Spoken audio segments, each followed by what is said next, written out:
Assalamu alaikum. Welcome to our online English class. Today we are going to study New Oxford Modern English Book 4. Take out your book, open unit number 2, chapter number 2, The Storyteller at page number 21. Storyteller की जो हमने reading है वो हमने words meaning के साथ हम लोगों ने डिस्कस कर लिया था इस पोइम को. अब हम इसके क्वेश्चन आंसर सॉल्व करते हैं एक्सरसाइज के. एट पेज नंबर 22 हमारे पास एक्सरसाइज में सबसे पहला क्वेश्चन है अंडरस्टैंडिंग द पोइम, यानी कि पोइम को हम लोगों ने अंडरस्टैंड कर लिया था कि इस पोइम में क्या बताना चाह रहा है. अपनी प्रीवियस वीडियो में अंडरस्टैंड कर चुके हैं. अब हम इसके आंसर द फॉलोइंग क्वेश्चन, इनके सवाल के जवाब जो हैं वो देते हैं. Our first question is when were the stories told to the children, यानी कि बच्चों को कहानियाँ किस वक्त सुनाई जाती थी. सो यहाँ पर अपने फर्स्ट आंसर में ही सेकेंड लाइन में पढ़ा था at the end of the day. It's mean the stories were told at the end of the day, यानी कि दिन के आखिर में बच्चों को कहानियाँ सुनाई जाती थी. नेक्स्ट क्वेश्चन हमारे पास how do we know the children were comfortable and at ease. हमें किस तरह पता चलता है कि बच्चे जो है वो आराम से हैं और सुकून से हैं. सो इसी फर्स्ट आंसर के अंदर हमने पढ़ा था all bathed and well fed they cuddled in bed. So यहाँ से हम लोगों को पता चलता है that they had taken bath and meals and they were lying cuddled in bed, यानी कि वो उन्होंने खाना खा लिया है और उन्होंने नहा भी लिया है. सो अब वो अपने बिस्तर में जो है वो आराम कर रहे हैं. सो यहाँ से हमें पता चलता है कि बच्चे जो है वो कंफर्टेबल हैं और एट ईज, यानी कि वो आराम से सुकून से हैं. थर्ड क्वेश्चन है हमारे पास how do we know the stories were interesting to the children. हमें कैसे पता चलता है जो बच्चे हैं वो कहानियाँ जो है उनके लिए बहुत दिलचस्प हैं. सेकेंड स्टैंजा में their eyes open wide with him by their side they listen in awe the fables of yours, यानी कि यहाँ पे पूरे स्टैंजा में हमने लास्ट टाइम भी डिस्कस किया था कि यहाँ पे वो बताना चाह रहा है कि यानी कि उनकी आंखें जो हैं वो खुली हुई हैं और वो उनके पास बैठे हुए उनकी कहानियाँ जो हैं वो बहुत गौर से यानी कि रौब के साथ उनकी कहानियाँ सुन रहे हैं और वो जो कहानियाँ पुराने ज़मानों की हैं. सो यहाँ से हमें पता चलता है when he told the stories the children listen in an awe with their eyes open wide, यानी कि हमें यहाँ से पता चलता है कि वो बच्चों के लिए बहुत इंटरेस्टिंग है कि वो कहानी जो है बहुत गौर से सुन रहे हैं और उनकी आंखें जो है वो खुली की खुली रह जाती हैं. फोर्थ क्वेश्चन है हमारे पास what are fables of yours, यानी कि फेबल्स ऑफ योर्स किसको कहते हैं. सो फेबल्स कहते हैं कहानियों को, ऐसी कहानियाँ जो रियलिटी पे बेस नहीं होती. और योर्स कहते हैं पुराने ज़माने, यानी कि योर पुराना ज़माना, यानी कि कदीम ज़माने की बात हो रही है. सो यहाँ पे इस क्वेश्चन का आंसर है these are the stories of ancient time, यानी ये पुराने ज़माने की जो है वो कहानियाँ जो है वो उनको सुनाई जा रही है. नेक्स्ट क्वेश्चन हमारे पास what would the shadows creep and phantoms appear, यानी कि जो सायादार जो चीज़ें हैं और जो भूत वगैरह हैं वो किस वक्त नज़र आते हैं. पेज नंबर 22 पे हम लोगों ने लाइन पढ़ी थी and phantoms dead played if first they would not prayed, यानी कि फैंटम्स जो हैं वो उनको उस वक्त यहाँ पे नज़र आते हैं जब वो दुआ मांगकर यानी कि इबादत करके नहीं सोते. So the answer is when the children went to sleep without offering their prayers, they would have the shadows of creep and phantoms appear. Next हमारे पास लास्ट क्वेश्चन है who tells the stories now and to whom, यानी कि इसमें कहानी जो है वो कौन किसको सुना रहा है.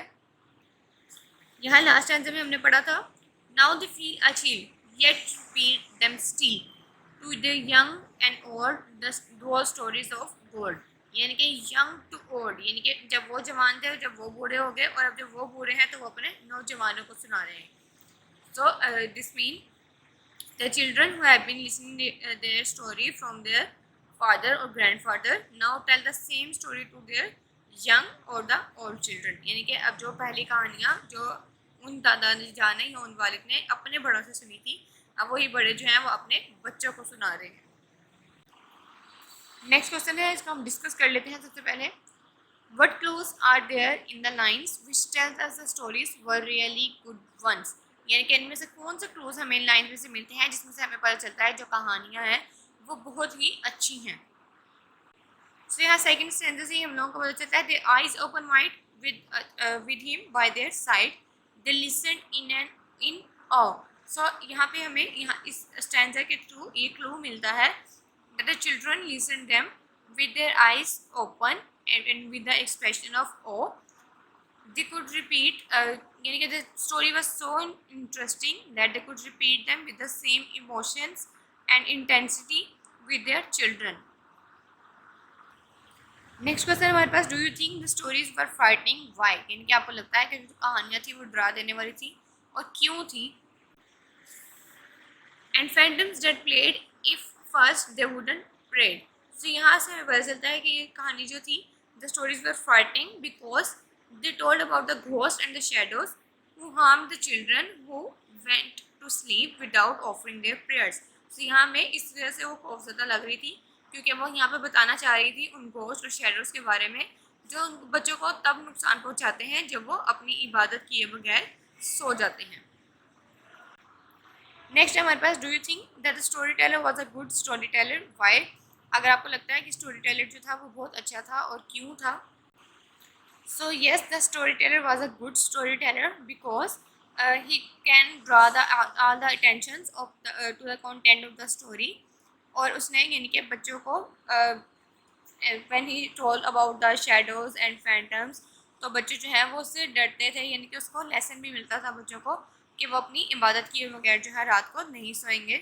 सो that's why the storyteller was a good storyteller, यानी कि जिस अंदाज से वो बता रहा था उस के अकॉर्डिंग बच्चे जो हैं वो उसकी बातें जो है बहुत गौर से सुनते थे और उनके एक्सप्रेशन भी वैसे ही थे. सो नेक्स्ट हमारे पास क्वेश्चन है, more question. What is the difference between a story and a fable? So story और fable में basically एक डिफरेंस यानी कि मेजर डिफरेंस ये है, द स्टोरी में भी ट्रू, यानी कि स्टोरी जो है वो हो सकता है कि वो ट्रू हो या फिक्शनल हो, यानी कि किसी चीज़ पे बनी हो.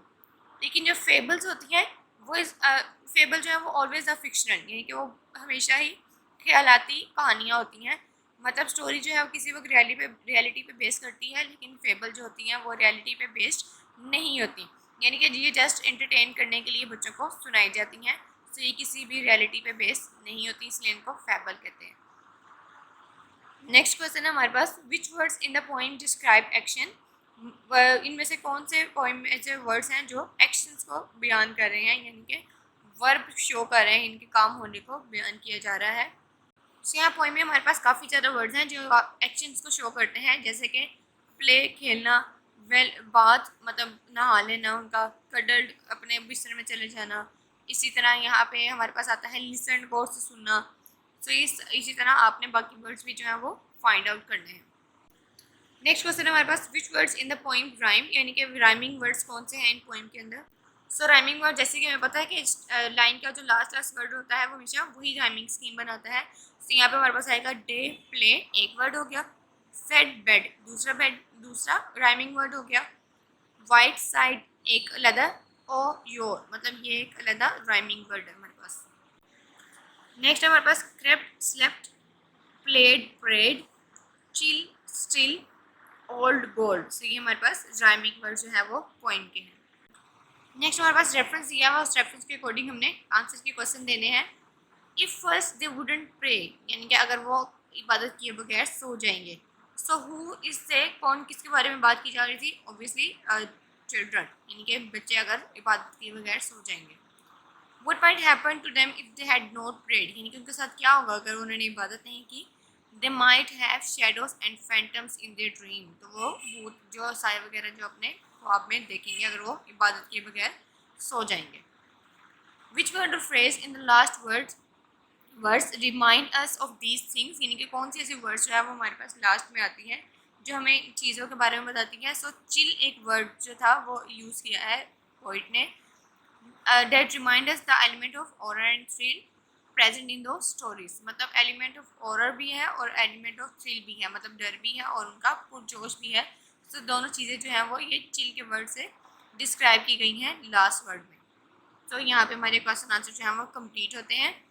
एक्टिविटी जो हम अपनी नेक्स्ट वीडियो में कंटिन्यू करेंगे. Stay tuned. अल्लाह हाफ़िज़.